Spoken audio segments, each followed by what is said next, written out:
Welcome back to the channel. We're Dan and Stephen, a married couple who decided to shake up our world, quit our jobs and deliberately run away from life. Yes, that's right, in order to find a new existence. Eventually that led us to Daisy the campervan, our little VW home on wheels. We've travelled the UK, learning as we go and trying to figure out where our path takes us next, in every sense of the word.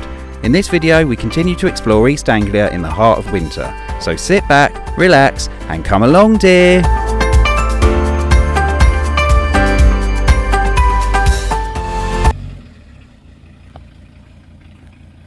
Good morning everyone, so we are in Dedham Vale and we are taking a trip through Constable country. Constable? John Constable country, so very famous for all his paintings, like the Hay Wain especially. So we're walking from Dedham to Flatford, and Flatford has the mill and we both need a wee.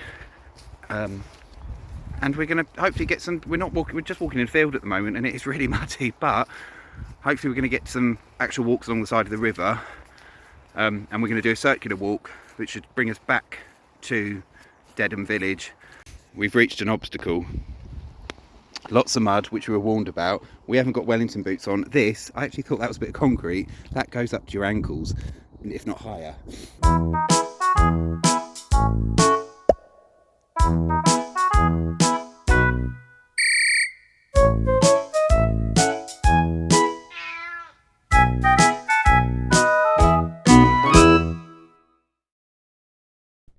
Once we overcame that little hurdle, we followed the path along the River Stour to Flatford Mill and to the scene of that very famous painting.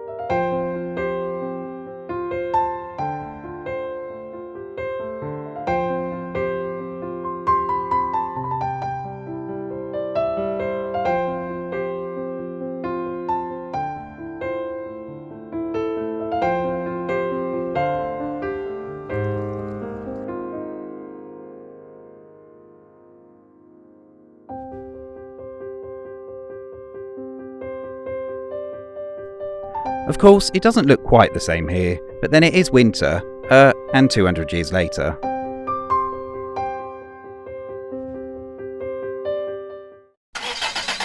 After leaving Essex, we then headed north into the county of Suffolk.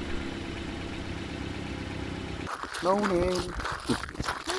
Morning! We're in Horsey Beach, which I think that just sounds a bit weird really, but I think it's called Horsey Beach, Horsey Beach, and it's just opposite the port of Felixstowe, and we're just into Suffolk. We had an amazing park up. We parked up by the beach and the tide came right up to the wall, so when we looked out the van window, the water was just beneath us. I mean, I wasn't expecting that, to be honest. It was lovely. However, if the winds had been strong, I might have been terrified of a tide coming over a wave, but it was fine, so that's good. And there were other vans there. There were toilets as well, open all night as far as I know. Really good spot. I've got bags under my eyes, just woke up. We thought, yes, we're going to be filming a sunrise. We'll get up and we'll open the van and it'll all be lovely and you can see the sun coming up. Nothing at all. Yeah, I was hoping to see a sunrise come up, at least some, but there was nothing, not even a slither of light. But never mind, a really good spot, really peaceful. And today we're going to spoil ourselves a bit, hopefully, by staying on a campsite. I say spoil, we need to charge up lots of things. There's lots we need to do. We need to charge up Daisy. Her batteries for the first time is going down a bit, maybe because our driving hasn't been extensive. It's kind of been short base to base kind of trips. So we're going to do that, and we need a wash. I need a shower. So yeah, we're going to spoil ourselves on a campsite today, just because we need to do some things. We need to do some laundry, we haven't done that. That's piling up, we need to wash. Daisy needs to charge, our devices need charging up properly. We've managed to do that on the go. We're not quite as advanced as some van life people with all the different things they have, or anyone, to be honest. We're really still learning. We've got the basics. But how peaceful, and we woke up to this basically, and in fact the water was right up, just further up the road there.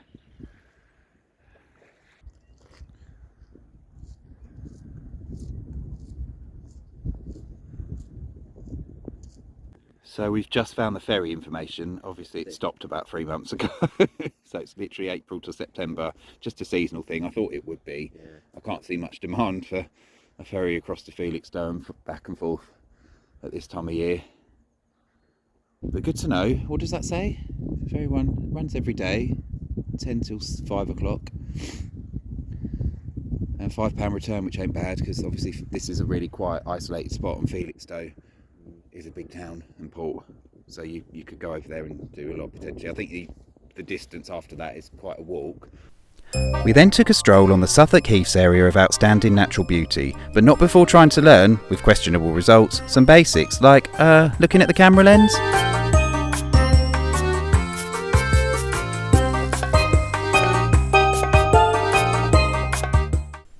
I'm sure we'll figure it out one day, maybe.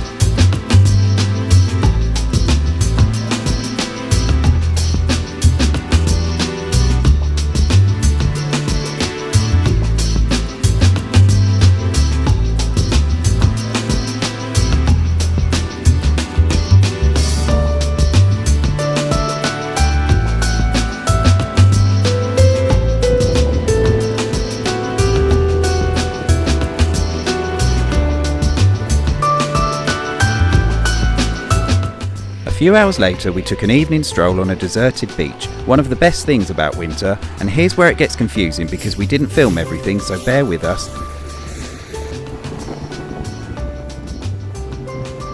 We spent some time in the pretty town of Aldeburgh, if that's how you pronounce it. This is the beach there at dawn, and we got our sunrise in the end.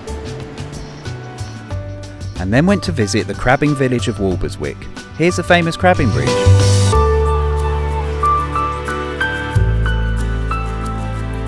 We then ventured into Norfolk to go on a memorable hike to witness something special we'd never seen before.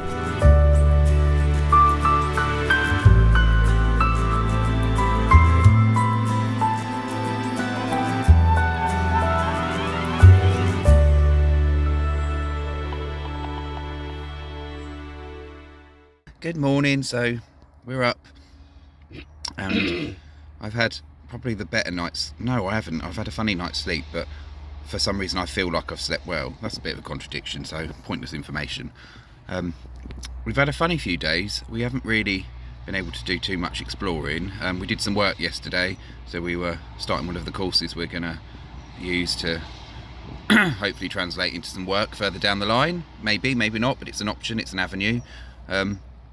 We've got other bits to do. We've had a couple of days in Norwich and Great Yarmouth. We haven't really shown anything from that because we haven't had chance. Norwich was a very rainy day, and one was a chance for a bit of a night out that we haven't had, and it was a bit refreshing. And we did similar in Great Yarmouth, and there were days just filling up doing bits and bobs that were kind of nothingy days. So today we're back on it. Hopefully we're going to go to, I think it's Horsey Beach. I don't really know for sure if that's how you pronounce it, but I'm understanding that there's the potential to see seals. So if that's the case, and from what I can gather, it's one of the only beaches in Norfolk where you can see seals in winter, basically. So fingers crossed that pays off because it is a beautiful day. And I have to say, as a park-up view,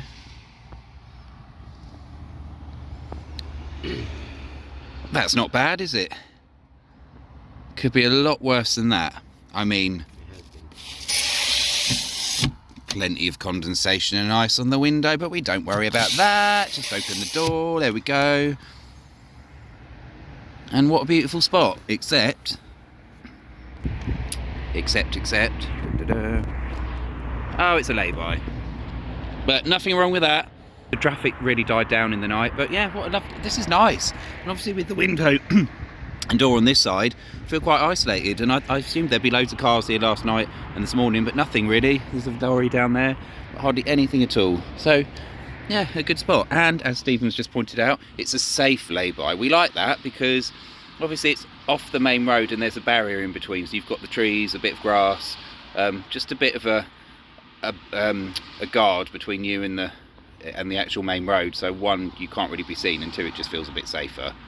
So rather nice. Morning pickup first. Essentials, yeah?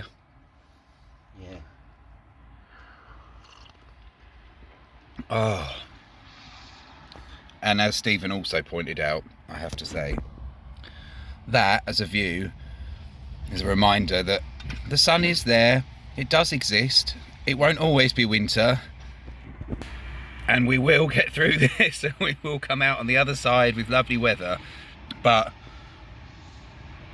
it's kind of I think it's going to make us appreciate those warmer months even more, so I can't wait. And just seeing it outside now does really make you realise that it's not that far away. We're nearly halfway through January, so we're getting there. Expect a blizzard for 3 months now.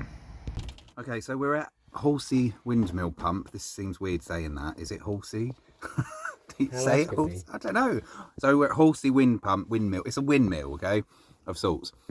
So we can't get up to the top, but we came here the other day to have a look around. It was a lot bleaker than today.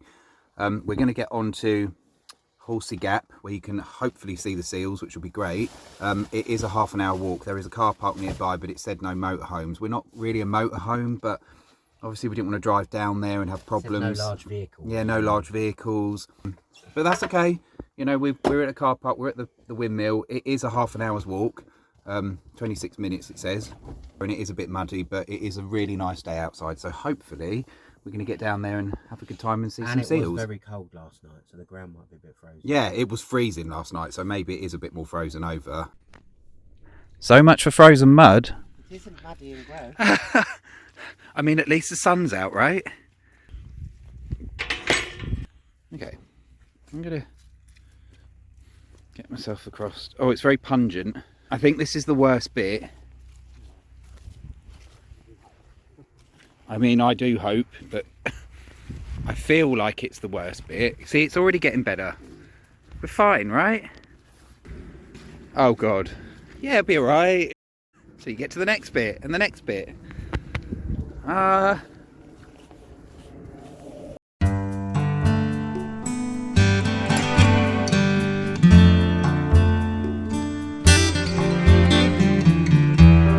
Despite the mud, we really appreciated the beauty of this peaceful, expansive landscape. Almost entirely flat, there is an otherworldly and romantic quality to Norfolk, with endless horizons and images that conjure up a different way of life and of time standing still.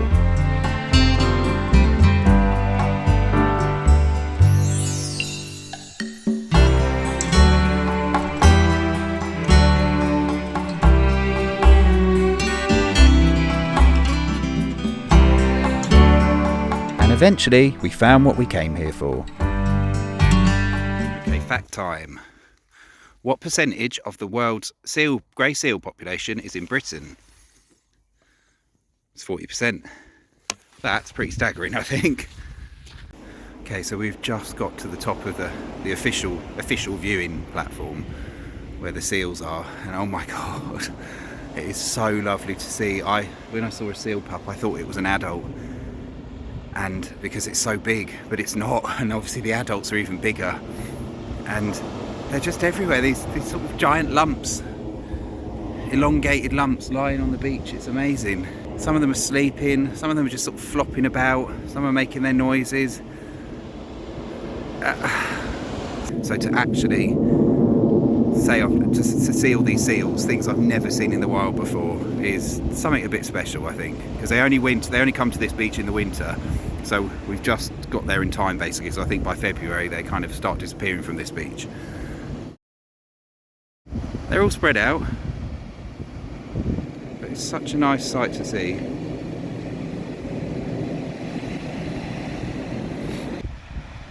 Okay, so the footage isn't wonderful, story of our lives, but seeing them in person definitely made up for it. One day we'll return here, and maybe next time with better camera gear.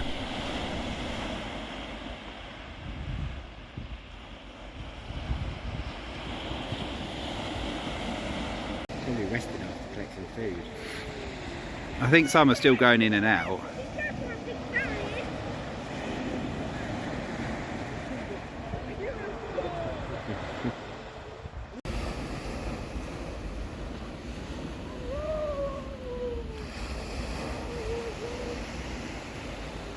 Okay, so it's quite hard to see them because I think being on the east coast we probably should have come when the sun was rising, just so the sun would be shining down on the sea. But apart from that, they don't really move much. They kind of flop about a bit. By the time you get some footage, they've stopped, and they all kind of look like sleeping pebble-like slugs on the beach. They look like slugs crossed with pebbles. I don't know how else to describe it. So it's hard to, I think the footage is going to look a bit odd, but it doesn't matter. It was nice to come here to see them, and you can see the occasional one going in and out of the water, obviously going to get fish for its pup or itself, which is something you just never ever get to see. So it's a bit special, I think. And it's good that they're protecting it. It's well looked after. There's wardens walking about, obviously making sure people are sticking to the right areas, which is great. So with a spring in our step, we headed back to the van and into the sunset. That's where we leave you for now. Join us next time as we explore more of Norfolk, try to find some fossils and run out of a crucial van life element. Please like and subscribe if you enjoyed the video, and hopefully we'll see you on the next one. Thanks for watching!